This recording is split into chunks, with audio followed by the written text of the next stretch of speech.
It practically goes without saying that the landscape of cinema history would be radically different had the classic 1931 version of Dracula never been produced. The film catapulted Bela Lugosi to fame and precipitated Boris Karloff's Frankenstein later that same year, effectively beginning a 30-year legacy of horror, thriller, and science fiction at Universal Studios. While Universal had produced a few silent films that have been massaged into the Universal Monsters franchise, these were mostly literary period dramas and screwball comedy plays. Dracula is what really got it started. It also cemented the image of the undead lord as a darkly seductive Hungarian in a dinner suit. Given its seminal status, Dracula provides a clinic in what makes those creaky old Universal films so wonderful. In the North American horror tradition, pre 1968's Night of the Living Dead, the horror and blood isn't necessarily the point of the horror film. The exploits of Bela Lugosi, Boris Karloff, Lon Chaney Sr. and Jr., and Vincent Price are not merely a parade of mixed-up faces, as famous Monsters of Filmland publisher Forrest J. Ackerman summed up the mainstream view of horror. Instead, through these films, we run up against the wonder and mysticism of the sublime in all its overwhelming, humbling, astonishing, and horrifying glory. The core tenets of the sublime are expressed quite clearly throughout Dracula. The sublime is that which overpowers and astonishes us with the immensity of space, time, nature, and divinity. Two of its key expressions are darkness and gloominess. While darkness and gloominess are par for the course of a central character who is only capable of moving about at night. But in addition to darkness and gloominess, the vampiric count embodies in his self and his surroundings many of the central motifs of the sublime: the ancient, the ruinous, the powerful, the obscure, natural grandeur, and natural revulsion. The ancient and ruinous lurch claw in claw through the story of Dracula. Not only is the vampire himself an ancient being, the undead corpse of 15th century Wallachian warrior Vlad Tepes, but he occupies his same ancient castle, which has desiccated into a state of external corruption, reflecting the internal corruption of its owner. When the visiting clerk, Mr. Renfield, enters the castle, he is dwarfed in the massive but dilapidated Gothic hall. The structure is draped with cobwebs, crawling with vermin which enter and exit through fallen walls and broken windows, and littered with collapsed columns surrounding the giant staircase on which Bela Lugosi utters his famous line, "I bid you welcome." When Dracula decides on a change of hunting grounds, he picks locations remarkably like those which he left in his homeland. The Abbey at Carfax is an equally ruinous structure, with yet another massive staircase and a Gothic basement littered with debris over a dirt floor. In the sublime, the ancient and ruinous stand together to impress greatness or vastness upon the spectator. The greatness is seen in the sheer immensity of the edifices that Dracula occupies, but the vastness of time is also implied by the ruined state of these edifices, humbling one in both the temporal and the spatial spheres. This theme of the ancient would appear as the main plot thread in the 1943 sequel Son of Dracula, starring Lon Chaney Jr. In it, Count Alucard explains his reason for moving to America by saying that it is a young and virile place, not a dusty and dead one like his homeland.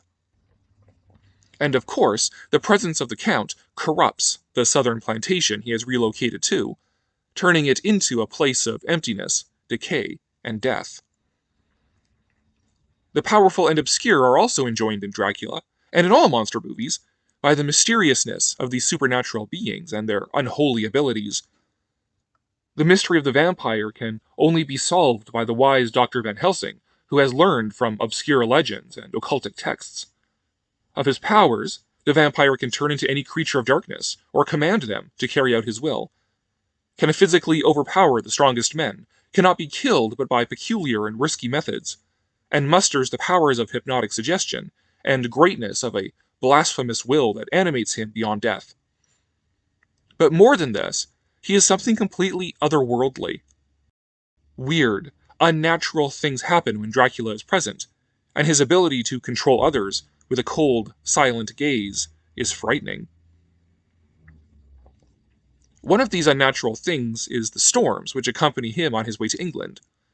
Tossed about by waves and pummeled by rain, the motif of the sailing ship at the mercy of nature is a common image of the sublime.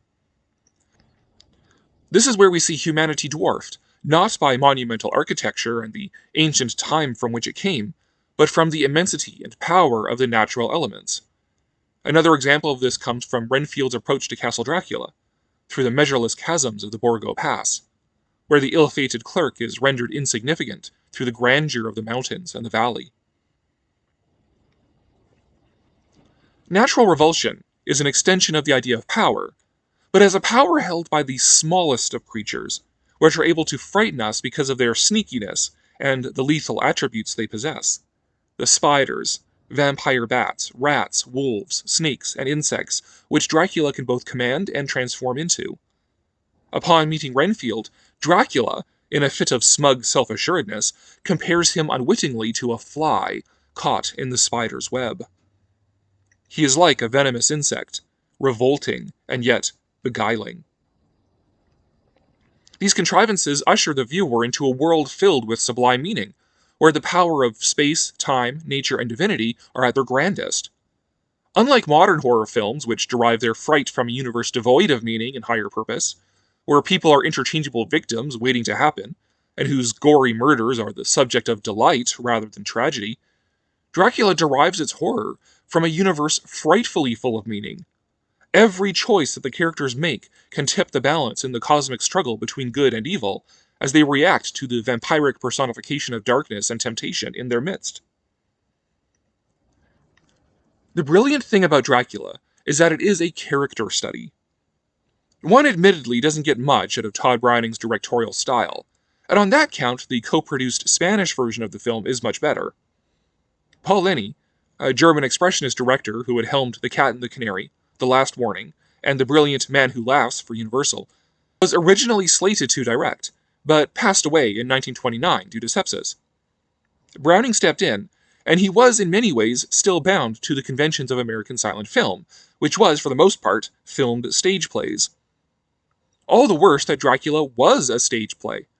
The film was based on the 1927 Broadway production of Hamilton Dean's Dracula stage play, including hiring its two principal actors, Bela Lugosi as Dracula and Edward Van Sloan as Van Helsing. The innovations of German Expressionism had largely passed Todd Browning by, but not George Melford, who had been assigned to direct the Spanish-language version. Another quirk of Dracula's place at the dawn of the talkies was having different language versions shot simultaneously. While the English-language cast slept, the Spanish-language cast was at work. This gave them the benefit of watching the English dailies and committing themselves to doing it better. The result is a film that is a half-hour longer than the English version, with far more daring cinematography. The boat scene in the Spanish version is itself one of the best, most chilling scenes in the entire Universal Monsters canon. However, Dracula is still a character study, and the Spanish version suffers for not having the only people who could be the proper Dracula, Van Helsing, and Renfield in it. They are virtually irreplaceable. Carlos Vieras plays a decent Dracula, but Bela Lugosi is Dracula. In either version, however, the sublime surroundings play wonderfully against the drama unfolding amongst the people surrounding Carfax Abbey.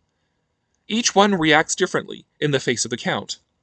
Renfield goes mad from his surrender to evil, and eventually sacrifices himself for redemption.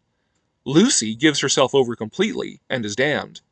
Mina resists, but finds herself too weak. Jonathan has no idea what's going on, and Van Helsing steels himself with all the powers of his wisdom, will, and faith against the monster. The contrast with modern films is incredible. In modern horror, nameless actors sleepwalk through their roles, which they must for the modern horror trope of life's meaninglessness and lack of value to work. For death must be entertainment, and cannot afford to be tragic. The actors of Dracula, on the other hand, practically leap from the screen. This is especially true of the three greats I already mentioned, Bela Lugosi in the title role, Edward Van Sloan as Van Helsing, and Dwight Frye as Renfield. It is little wonder that all three would become typecast in horror roles, and Van Sloan would end up playing the same, or essentially the same character, in The Mummy, Frankenstein, and Dracula's Daughter. Speaking of which, Dracula's Daughter is a fascinating sequel to Dracula. In the classical era of Universal Monsters, 1931 to 36, only two sequels were produced, Bride of Frankenstein and Dracula's Daughter. The latter came out after the former, and had it not been for the company bankruptcy due to Showboat, it's not inconceivable that there might have been more. A Bride of the Werewolf of London, perhaps? Rather than bring back Dracula, Dracula's Daughter begins right where the first film leaves off. Police arrive to Carfax Abbey to find a pile of bodies and a crazy old Professor Van Helsing calmly explaining how he did the world a favor. Then comes the next of kin, Countess Maria Zaleska. Her exact relationship to Dracula is never really established. Is she his biological daughter? A vampire from birth? Someone he turned into a vampire? How does she differ from Dracula's vampiric brides? Well, we don't know, and the movie doesn't bother with it.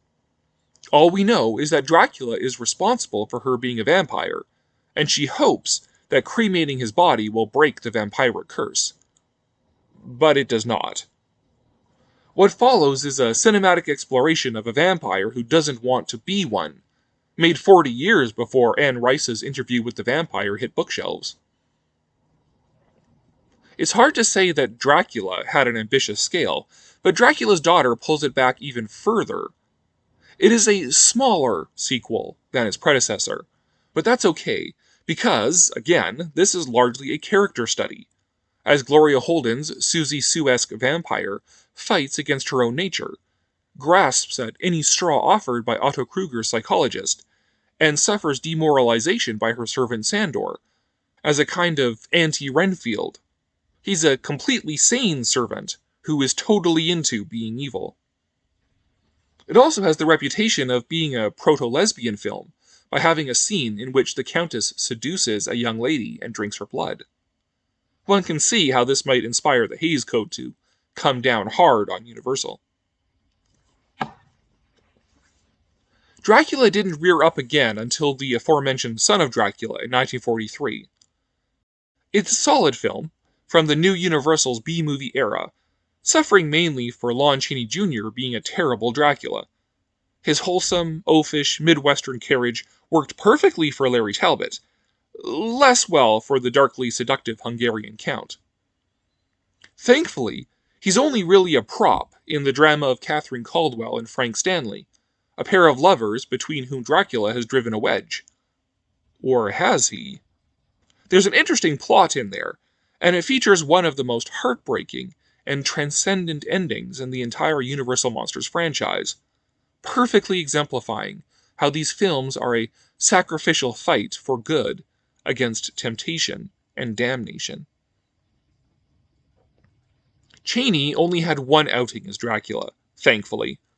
In House of Frankenstein and House of Dracula, the mantle was picked up by the very Shakespearean John Carradine, looking like he's wearing his dad's suit. He's little more than a stock menace in House of Frankenstein, but has more substantial material to work with in House of Dracula, where, like his daughter, he is seeking a scientific cure for his vampiric condition. The Universal Monsters era of Gothic horror effectively ends with House of Dracula, as the last serious film of the Dracula, Frankenstein, and Wolfman cycle. There was one more film to feature the Count, though. Abbott and Costello meet Frankenstein. Finally, Bela Lugosi returns to the role that only he can play, a straight man to Abbott and Costello running amok. This is still a very different rendition of the undead creature from his first outing more than 15 years before. In 1931, Dracula was a creepy figure. Silent, predatory, uncanny. His stare was otherworldly, his features rigid and rigor mortis, until pulled back into a disarming grimace. In 1948, he's all smiles and warmth, or uttering threats and blackmail. This is later Dracula, written by later writers, over which is stretched the skin of an older Bela Lugosi, who has become far more grandfatherly. But I'm sure he was just glad to be working in a more or less A-list film again. This was the last of his roles for Universal. and he was now less than a decade out from his death. Dracula had an unfortunate effect on Lugosi. It has given him cinematic immortality, yet just as easily as it made his Hollywood career, it also broke him. Anytime anyone does a Dracula impression, they are imitating Bela Lugosi. He is synonymous with the vampire count, so much so that Hollywood very quickly saw him as merely a horror actor, which was not a prestige genre. Though versatile, his accent and typecasting limited his options, and he would be cast again and again as this same sort of character, eventually finding consolation in alcohol and the narcotics prescribed for his sciatica. After Abbott and Costello Meet Frankenstein, real roles dried up, and his last films of any note were with Ed Wood, which is a whole video of its own. Yet few actors have ever enjoyed the iconic status that Bela Lugosi has. Despite the trouble that it brought to his life, his legend outlived him. Though Dracula has been one of the most filmed characters of cinema, few actors of any time or genre ever get a role like the Dracula. Even people who have never seen it know who Bela Lugosi is, by name or at least by reputation, and know that Dracula is supposed to be him. And without his performance, there never would have been a Universal Monsters franchise.